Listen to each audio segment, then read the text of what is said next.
Hi, my name is Dave Phelps, and I've been in the landscaping industry since the mid 1980s. I've got degrees in landscape architecture and horticulture from Cal Poly in San Luis Obispo, also known as Slowtown.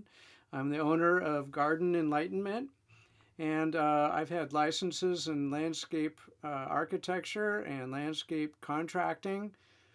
I've also been certified as a landscape technician, a arborist, bay-friendly rater, qualified water efficient landscaper, a master gardener, a rescape regenerative firescaper, an irrigation auditor.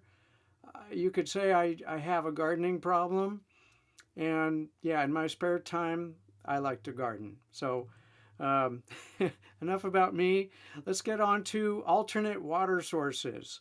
So, when I talk about alternate water sources, what I'm really talking about are non metered sources, which would include water conservation, stormwater infiltration, rainwater harvesting, gray water reuse, managing well water, and using reclaimed water. So, these are all the things that are going to help us when we have water restrictions in place.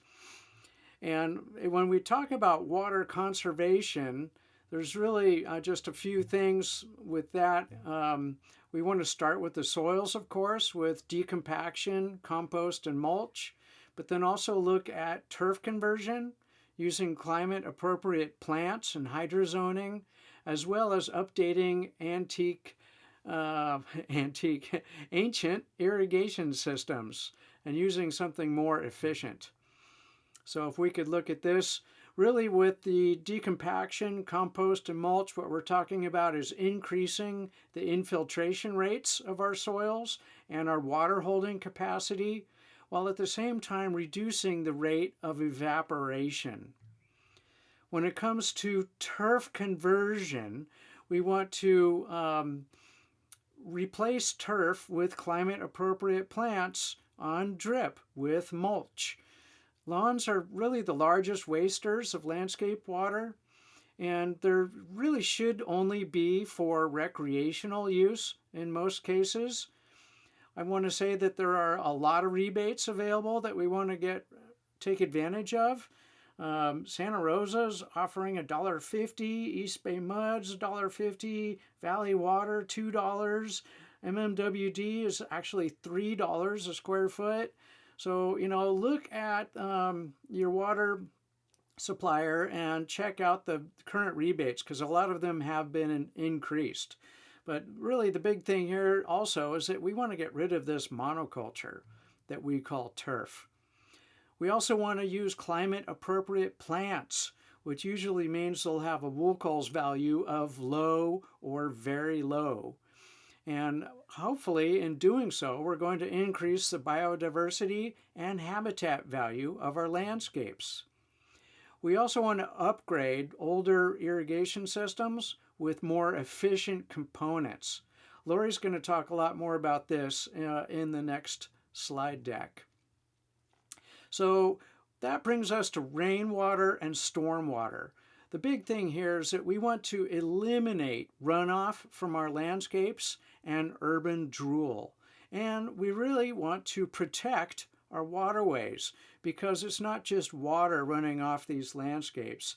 There's all kinds of extra fertilizer and pesticides and other pollutants.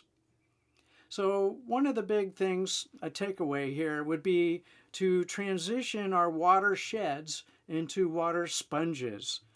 Just really quick here, a shed definition is to cause to be dispersed without penetrating, whereas a sponge is to soak up, to absorb, to imbibe. And that's really the change we want to make, is going from, that non-penetrating system to something that really does absorb all of this moisture. So the old way, of course, was to create a drainage system and get water off the site as efficiently as possible.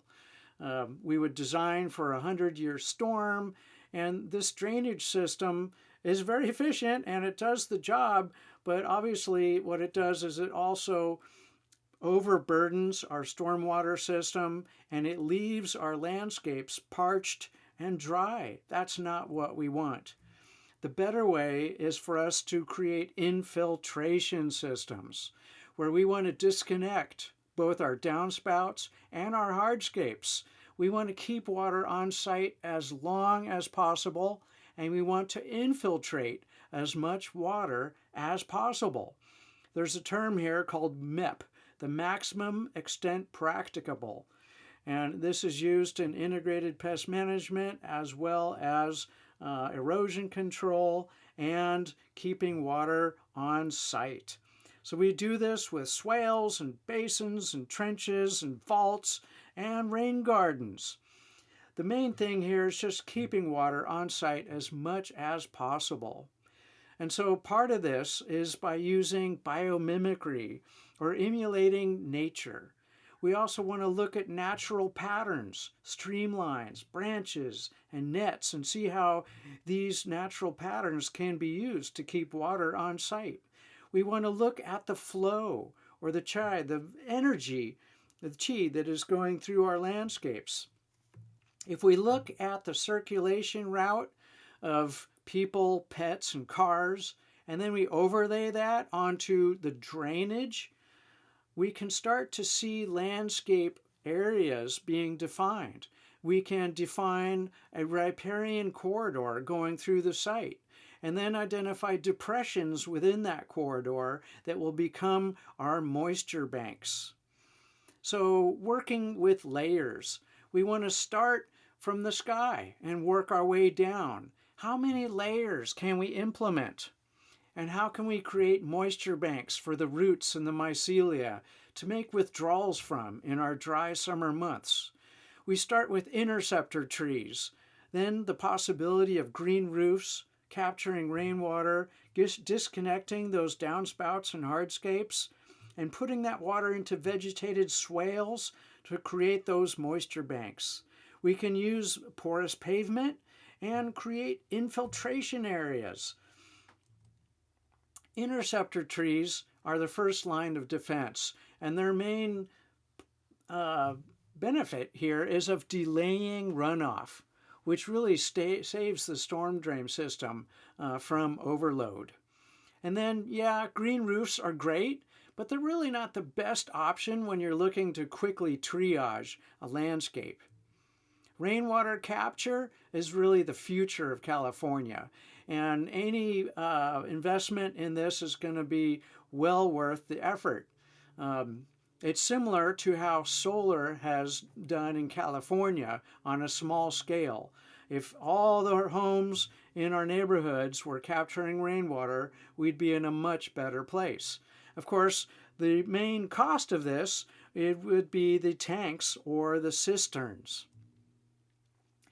When we look at how much water we can get, here is just a little chart showing in Oakland how much rain on average we would get each month in inches. So what we want to do here is we want to add up the significant rains we get each month and turn that into feet of rain and then put it into this equation. And notice that even with a pretty conservative runoff coefficient for roofs, we, on a 10 by 10 area, 100 square feet, we can capture 1,185 gallons on average each season. So at least 1,000 gallons for 100 square feet on a roof in Oakland. There's all kinds of ways to store that water, whether you're using bladders, subsurface reservoirs, tanks, or even storing it in water features. Disconnecting the downspouts is the next layer. Once we capture all we can, the overflow from those tanks would go into a runnel to save the foundation of our structures, or perhaps an overhead conveyance to get across pathways. And then we want to use energy dissipators or flow spreaders so that we aren't causing erosion or disturbing the mulch layer in our landscapes. Now, when we get to the vegetated swales, vegetative conveyance furrows or bioswales, there's a lot of engineering that could be deployed. And yes, this is great, but we might want to look at a more simple approach. Um, the main thing I want to get across here is that we want to try and avoid making these things look like eyesores, right? So we don't want straight lines. We don't want nice little rows of rock. We don't want unnatural plant placement. I mean, plants do not grow in a straight row in the middle of a seasonal creek. That I've never seen that happen. There's no undulation, no meander. There's this uniform width and uniform depth. We want to get away from that. Remember biomimicry. We're introducing a natural meander. We're looking at how it could naturally have occurred through erosion and deposition. And I want you to really look at this, the way the rock placement is happening here. So the flow line or the meander line comes down through this swale.